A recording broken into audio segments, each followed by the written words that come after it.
Hey everyone, welcome back to T-Facts.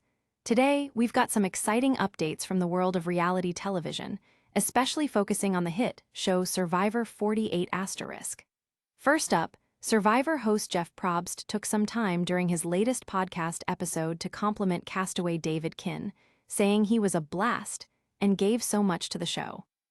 What makes Jeff's remarks even more interesting is the context surrounding David's recent elimination and the impact he's had on this season. Next, we have a hot topic on fan reactions. The backlash against David Kinne from Survivor 48 has been intense, and, according to reports, it's spiraled out of control. Is it justified, or do fans need to take a step back? We're breaking down both sides of this heated conversation. Then, we shift gears to hear from Survivor legend Richard Hatch. He's stepping into the discussion, agreeing with fans about a particularly disliked moment from the season. What exactly did Richard have to say about it? You won't want to miss this one. And finally, we'll wrap up with some laughs. Survivor 48 Asterisk players shared their most embarrassing stories, revealing some truly hilarious moments that you won't believe happened. These anecdotes highlight that while survival can be tough, humor can sometimes save the day. So, stick around as we explore these 4 unique stories that capture the essence of Asterisk, Survivor 48 Asterisk. Let's dive deeper into our first story about Asterisk Survivor 48 Asterisk castaway David Kinne. Recently, during an episode of his popular podcast, On Fire Asterisk, host Jeff Probst took a moment to reflect on David's journey in this season. Probst described David as a blast and noted that he gave so much to the show, highlighting the energy and enthusiasm he brought to the game. What makes Jeff's praise particularly interesting is David's contentious exit from the show. Voted out during episode 9, he quickly became a topic of discussion not only for his gameplay, but also for the mixed reactions from fans. Probst shared insights into what made David stand out, mentioning how he enjoyed him right from the beginning.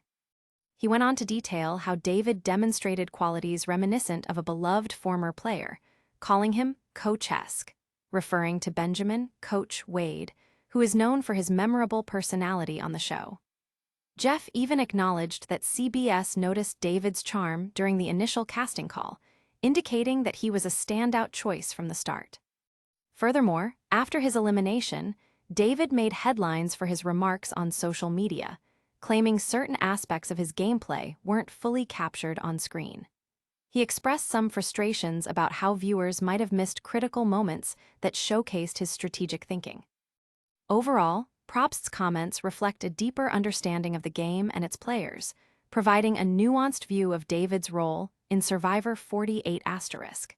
It'll be interesting to see how David's journey impacts the upcoming episodes, especially as he prepares to take his seat at the jury and make decisions on the game's final outcome. Moving on to our second story, let's talk about the intense fan backlash directed at David Kinne during Asterisk Survivor 48 Asterisk. As the season has progressed, David has become a polarizing figure among viewers, with many taking to social media to express their opinions. The backlash has escalated to a level that some commentators are calling out as out of control, and it sparked a broader conversation about how reality TV contestants are treated by audiences. From accusations of being overly aggressive to comments regarding his social interactions, fans have expressed their frustrations with David's gameplay. Many viewers felt his strategies were unfair, and some even labeled him with harsh terms that suggested he was acting inappropriately. As a result, David has been subjected to a significant amount of online harassment. In defending David, some commentators argue that criticism is a normal part of being a contestant on a show like Asterisk Survivor Asterisk. After all, players know they will be scrutinized for their actions in a high-pressure environment. However, the nature of the comments being directed at David has raised concerns over the harshness of viewer responses. Interestingly, amidst the criticism, David himself has remained vocal on social media, addressing various accusations made against him. He has clarified certain remarks that fans interpreted negatively and defended himself against claims regarding his attitudes and beliefs.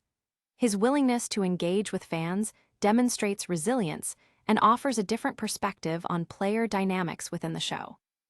Ultimately, this situation sheds light on the responsibilities of viewers when it comes to engaging with reality television. Is the backlash justified, or are fans taking their opinions too far? It's a debate that will likely continue as Survivor 48 unfolds, and as David prepares for his role as a juror in the coming weeks.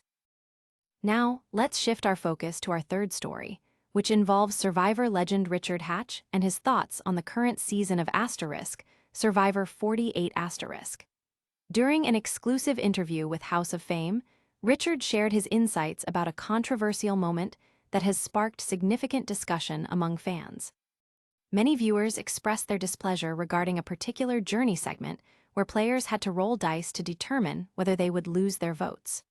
Richard joined the chorus of critics, openly agreeing with fans who felt that incorporating such a game of chance undermined the strategic nature of Survivor.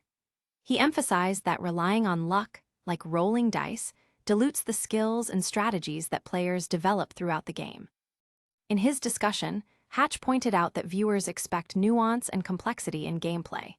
He remarked, "Anytime the game is intentionally taken outside of the participants' control, it undermines what the game is and the participants' experience."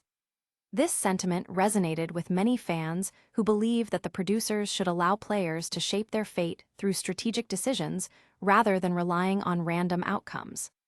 Richard also highlighted a specific player's experience, noting disappointment over how one contestant lost their vote during this journey, which directly impacted their standing in the game. His critique underscores a larger issue within the current reality TV landscape: how production decisions affect player agency. As a former winner of Survivor, Richard's voice carries significant weight in these discussions. His reflections not only reveal frustrations with the current season, but also spark a conversation about the evolution of Survivor. Are producers leaning too heavily on luck instead of skill? As we move forward in Survivor 48 it will be fascinating to see if these concerns lead to any changes in future seasons. And finally, let's wrap things up with some laughs from Survivor 48. Recently, the cast members shared their most embarrassing stories, and trust me, some of these tales are downright hilarious. In a show where players face intense challenges and the pressure of social dynamics, it's refreshing to hear them reflect on the lighter side of their experiences. One contestant recalled a moment from their childhood when they were performing in a play, and in a panic, ended up forgetting their lines right after an embarrassing incident. The laughter was contagious as they described how they had to walk off stage after their mishap, leaving the audience in stitches. It's those real, relatable moments that remind us these contestants are just regular people, too. Another cast member shared a hilarious story from their college days where they had a wardrobe malfunction during an important game. Picture this: they're on the basketball court, fully focused, when suddenly, a braid falls out of their hair right in front of everyone. Instead of laughing it off, they tried to discreetly pick it up, but it only drew more attention, and they became the center of everyone's jokes. And who can forget the player who explained an awkward interaction at a fancy party? They leaned in to touch a birthmark on someone's forehead, thinking it was a smudge. The sheer cringe of that moment was palpable, and the entire cast burst out laughing during the recounting. These stories paint a picture of the human side of the game, reminding us that amid the competition and strategy, there are moments of sheer absurdity. It's a beautiful reminder that, while Survivor is about outwitting and outplaying, it's also about the friendships formed and the memories created along the way. So, as we continue to watch Survivor 48, let's enjoy not just the gameplay, but the unique and unforgettable stories these contestants bring to the table.